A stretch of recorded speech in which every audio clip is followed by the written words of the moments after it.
अध्यक्ष महोदय माझ्यानंतर देतील. आताच मुख्यमंत्री महोदयांनी नागपूरच्या घटनेबाबत निवेदन केलेलं आहे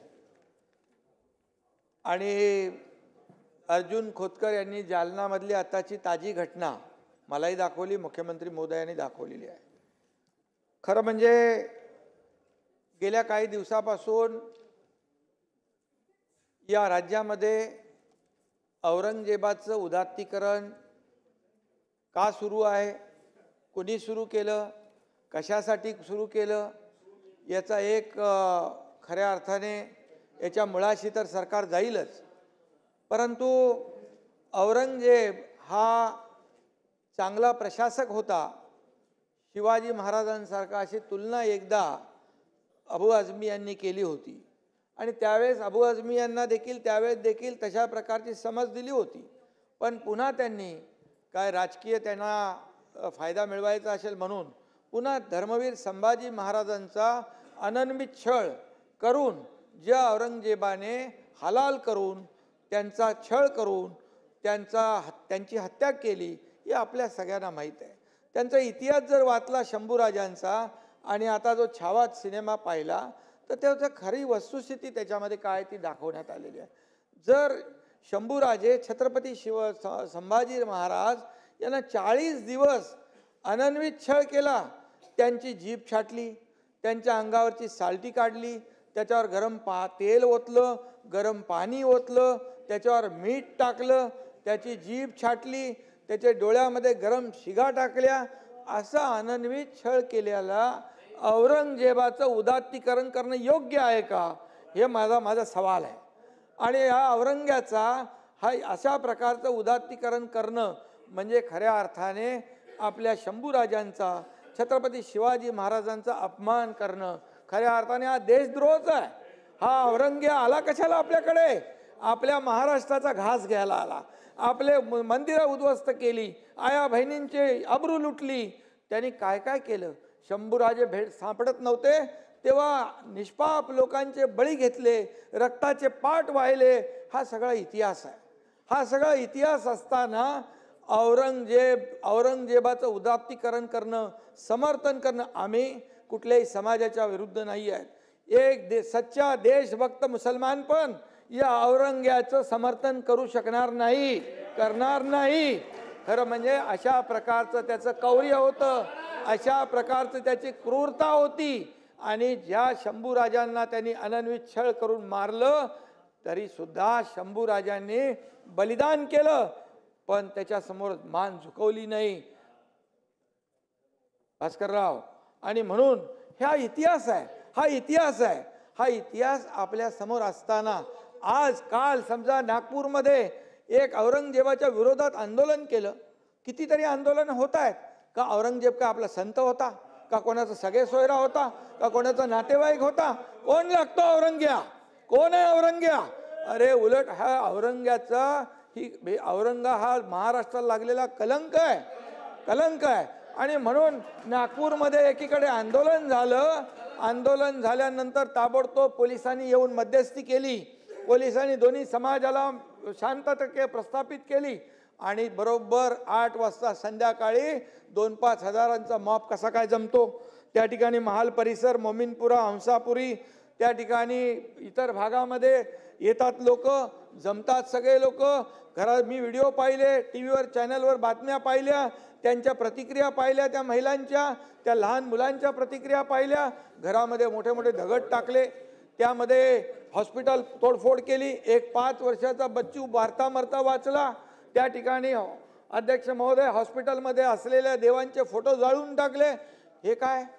तुम्ही आंदोलन करा ना, तुम्ही लोकशाही मार्गाने जसं आंदोलन होतं त्याला तुम्ही प्रत्युत्तर आंदोलनाने द्या. तुम्ही कायदा हातात घेणार, तुम्ही आमच्या लोकांना म्हणजे तिथल्या लोकांना त्यांच्यावर अन्याय करणार. एक विशिष्ट समुदायाला टार्गेट केलं गेलं. आता देखील खोतकरनी दाखवलं ते बघा तुम्ही.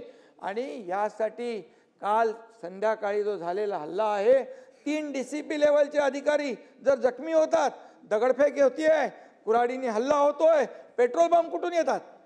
पेट्रोल बंब कुठून येतात? पेट्रोल बंब फेकले जातात, गाड्या जाळल्या जातात. त्या ठिकाणी मोटरबाईक, 4 व्हीलर गाड्या सगळ्या जाळल्या तिकडं. आणि हेही मला माहिती मिळाली की एका विशिष्ट ठिकाणी 100-150 बाईक दररोज पार्क व्हायच्या. काल तिथे एकही गाडी पार्क नव्हती. म्हणजे काय एकही पार्क नव्हती याचा अर्थ काय? याचा अर्थ काय लावलाय? उपमुख्यमंत्री बोलतायत, हे शोभतं का? याचा अर्थ काय की जाणीवपूर्वक नियोजनपूर्वक ही साजिश होती काही विशिष्ट समुदायाला टार्गेट करण्याची. अरे लोक तिथे जीव मुठीत घेऊन राहत होते. पोलीस येईपर्यंत असा धुमाकूळ घातला, जाळून टाकलं. पोलीस आल्यानंतर देखील पोलिसांवर हमला केला. अरे जे पोलीस कायदा सुव्यवस्थेचं रक्षण करताय, स्वतःचा जीव धोक्यात घालून त्यांच्यावर तुम्ही दगडफेक करताय, कुऱ्हाडीने वार करताय, हत्याराने वार करताय, पेट्रोल बम टाकताय. हे कसं काय सण? तलवारीने मारलंय. जयंतराव 40 पोलीस जखमी झाले, 33 पोलीस जखमी झाले, DCP लेवलचे अधिकारी जखमी होत आहेत. याचा अर्थ काय घेणार आपण? कायदा सुव्यवस्था राखण्याची जबाबदारी सरकारची, गृह विभागाची, मुख्यमंत्र्यांची, तशी आपली सगळ्यांची आहे. आणि म्हणून या राज्यामध्ये कायदा सुव्यवस्था राखण्यासाठी तुम्ही सहकार्य करायचं सोडून पोलिसांना तिथं त्यांच्यावर अत्याचार करताय, त्यांच्यावर हल्ले करताय. आणि त्याचबरोबर काय काय लोक बोलतायत, तुमचे हर्षवर्धन सपकाळ मुख्यमंत्र्यांची तुलना औरंगजेबाशी करतायत क्रूर प्रशासक म्हणून. काय आणि म्हणून अशा औरंगजेब हा देशद्रोही होता. औरंगजेबाने धर्मवीर संभाजी महाराजांचा अनन्वित छळ केला, डोळे काढले, जीभ छाटली. एक या काय मुख्यमंत्र्यांनी त्यांची जीभ चाटली का? डोळे काढले का? चामडी सोलली? काय सोललंय? आणि म्हणून हे आमचं सरकार जे आहे, तुम्ही कुणाची तुलना कुणाबरोबर करताय? शिवाजी महाराजांची तुलना औरंगजेबाबरोबर करताय आणि या औरंगजेबाची तुलना क्रूर म्हणून, प्रशासक म्हणून यांच्याशी करताय. काय करताय? तुमचं काय चाललंय? आणि म्हणून तुम्हाला सांगतो, नाना तुमचे अध्यक्ष हर्षवर्धन सपकाळ यांनी माफी मागितली पाहिजे. या ठिकाणी माफी मागितली पाहिजे. अन्यथा त्यांनी केलेलं हे कृत्य हे औरंगजेबाचं समर्थन करतायत, एका देशद्रोहाचं समर्थन करतायत. म्हणजे तेही देशद्रोही आहेत. त्यांच्यावर देखील देशद्रोहाचा खटला दाखल करावा का? आम्ही दाखल करावा का? आणि म्हणून हे राज्य शिवाजी महाराजांच्या आदर्शावर चाललेलं आहे. म्हणून 2.5 वर्षात आम्ही जे काम केलं, एकीकडे तुम्ही सगळं बंद केलं होतं, आम्ही सुरू केलं, लोकाभिमुख योजना केल्या, या ठिकाणी विकासाला चालना दिली. अरे आमचं आम्ही बघून घेऊ ना. तुम्ही 208 नंबर. आणि म्हणून शांत राहा. आम्ही एकच सांगतो, हे शिवाजी महाराजांच्या आदर्शावर चालणारं हे सरकार आहे. आणि म्हणून या राज्यामध्ये शिवाजी महाराजांचा अपमान किंवा या छत्रपती संभाजी महाराजांचा अपमान बिलकुल सहन करणार नाही. आणि म्हणून या ठिकाणी मी आपल्याला एवढंच, नाना ऐका, तुमचे काँग्रेसचे अध्यक्ष हर्षवर्धन सपकाळ यांनी तात्काळ माफी मागितली पाहिजे.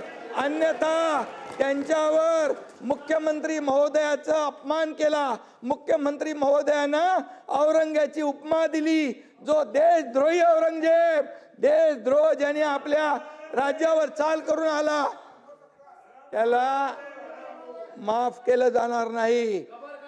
एक बाहेर गेलाय इथला, तो बाहेर आहे, मग तो बाहेरही फिरणार नाही.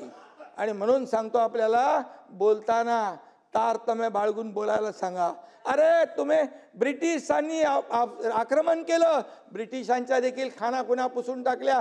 स्वातंत्र्यानंतर तुमच्या सरकारने ते पुसून टाकलं पाहिजे होतं हे सगळं, पण मतांच्या लाचारीसाठी हे तुम्ही ठेवलं. आणि म्हणून तोच आज कलंक लागला या महाराष्ट्राला. आणि म्हणून मी एवढंच सांगतो, अध्यक्ष महोदय, ज्यांनी पोलिसांवर हल्ला केलाय, निवेदन मुख्यमंत्र्यांनी केलेलं आहे, कायदा हातात घेतलेला आहे, कायद्याचं राज्य आहे, ज्यांनी कायदा हातात घेतलाय त्यांच्यावर कडक कारवाई सरकार करेल, अशा प्रकारची भावना आणि भूमिका सरकारने घेतलेली आहे. त्यामुळे इथून पुढे औरंगजेबाचं समर्थन, औरंग्याचं उदात्तीकरण कुणी खपून घेणार नाही. अरे याकूब मेमन त्याचं उदात्तीकरण तुम्ही केलं. इथं बॉम्बस्फोटचा आरोपी तुमच्या लोकसभेच्या निवडणुकीमध्ये पाकिस्तानचे झेंडे फडकवले मतांसाठी. कुठं फेडणार आहे पाप. आणि म्हणून मी आपल्याला तुम्हाला लोकांनी जागा दाखवली आहे. तुम्हाला विरोधी पक्ष नेते एवढे पण जागा आल्या नाहीत.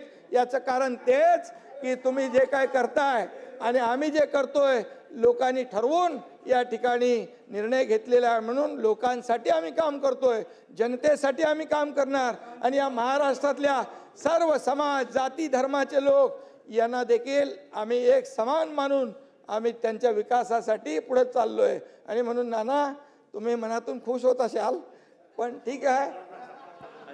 आणि म्हणून हा विषय गंभीर आहे.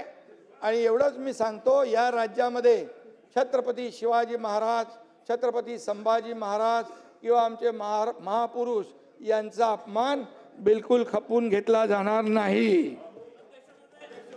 आता पुढे जाऊया.